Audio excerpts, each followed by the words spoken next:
को क्यों बांध रहे हैं? आइए देखते हैं इस कथा में। नामदेव जी जो जगन्नाथ जी के बहुत बड़े भक्त थे, उनका प्रभु के चरणों में ऐसा मन लग गया कि हर समय ठाकुर जी को ही याद करते।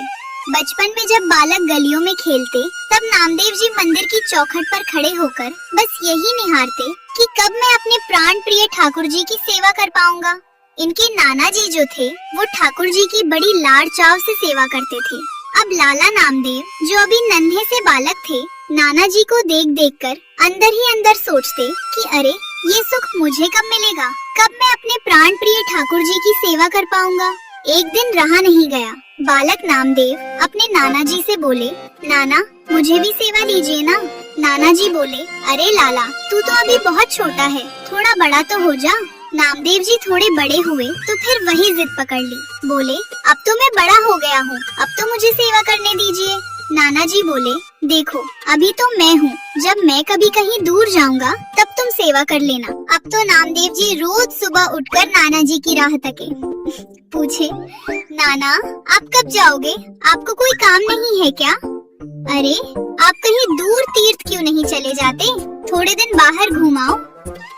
अब सोचिए, ठाकुर जी की भी कैसी विचित्र लीला है। उन्हें अपने भक्त की व्याकुलता भली लगती है। ठाकुर जी ने भी सोचा कि ये लाला मुझे इतनी विरह भरी दृष्टि से देखता है, अब तो इसकी सेवा पाकर ही रहूंगा। नाना जी वैसे तो बड़े बड़े कार्यों को भी ठुकरा देते थे कि सेवा नहीं छोड़ूंगा, पर एक दिन ऐसी योजना बनी कि उन्हें तीर्थ यात्रा पर जाना ही पड़ा। महीनों का समय लगना था। जाते समय नाना जी बोले, लाला अब तेरा समय आ गया, मैं जा रहा हूँ, पर एक बात गांठ बांध लेना, ठाकुर जी को भोग पधराए बिना कभी कुछ मत पाना। पहले ठाकुर जी पाएंगे, फिर तू पाना। नामदेव जी तो खुशी के मारे नाचने लगे।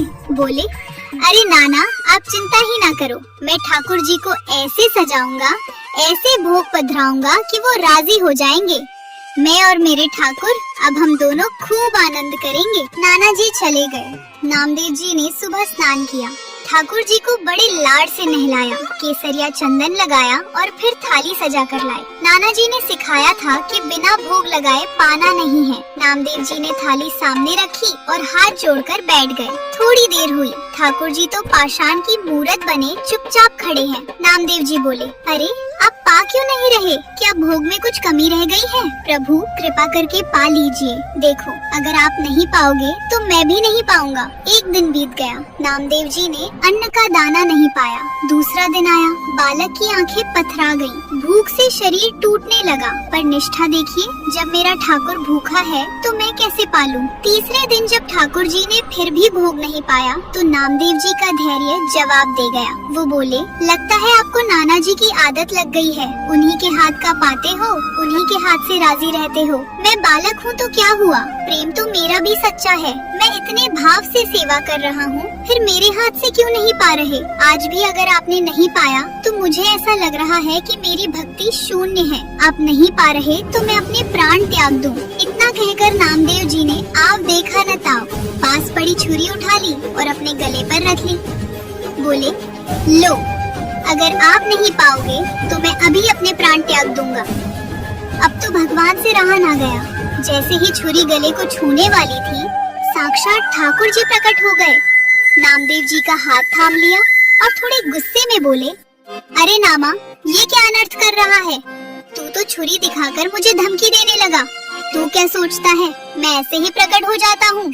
कुछ दिन तो प्रतीक्षा करनी थी, थोड़े दिन धीरज रखना था। तू तो 3 दिन में ही हट पकड़ कर बैठ गया। नामदेव जी सजल नेत्रों से बोले, प्रभु अब आ गए हो तो उपदेश मत दीजिए, अब ये सब छोड़िए और चुपचाप पा लीजिए। ठाकुर जी बोले, अरे तू तो बड़ा सरल है रे, भगवान तो भाव के भूखे हैं। वो बैठ गए और नामदेव जी के हाथ से सुंदर सुंदर पकवान ऐसे पाने लगे जैसे जुगजुगांतर के भूखे हों। नामदेव जी फूले नहीं समा रहे थे। अब तो रोज का नियम हो गया। नामदेव जी भोग पधराते, ठाकुर जी प्रकट होते और दोनों साथ में प्रसाद पाते। कुछ दिनों बाद नाना जी तीर्थ से लौटे। आते ही बोले, नामा कैसी रही सेवा? ठाकुर जी प्रसन्न तो हैं? नामदेव जी बोले, नाना आप भीतर जाकर खुद ही देख लीजिए। नाना जी ने जैसे ही मंदिर में प्रवेश किया, उनकी आंखें चौंधिया गईं। मंदिर का वातावरण ही कुछ और था। ऐसा लग रहा था मानो साक्षात भगवान धरती पर उतर आए हों। ठाकुर जी के विग्रह से ऐसी दिव्य खुशबू और चमक निकल रही थी कि नाना जी समझ गए ठाकुर जी ने नामा की सेवा को स्वीकार कर लिया है। अब तो नाना जी के मन में भी हलचल मच गई। दोपहर हुई। नाना जी ने अपने पुराने नियम अनुसार भोग पधराया, थोड़ी देर पर्दा लगाया और फिर थाली उठा ली। नामदेव जी बाहर खड़े बड़े ध्यान से सब देख रहे थे। जैसे ही नाना जी ने थाली उठाई, नामा दौड़कर आए और बोले, अरे नाना, ये क्या कर रहे हो? नाना जी बोले, क्यों, क्या हुआ लाला?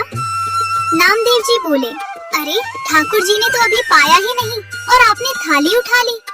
कम से कम उन्हें आराम से पानी तो देते, इतनी भी क्या जल्दी है?